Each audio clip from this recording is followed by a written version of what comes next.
এই 500 টাকা করে বলে 300 টাকা করে দিচ্ছিস। কোথায় গো? সত্যি সত্যি ওর হচ্ছে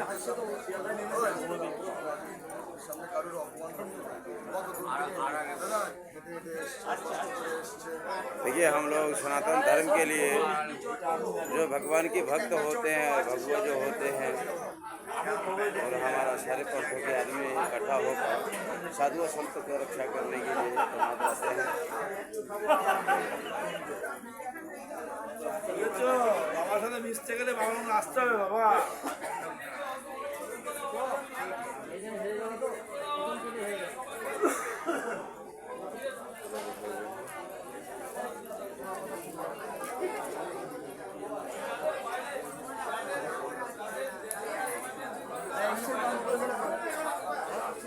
এক জায়গা তো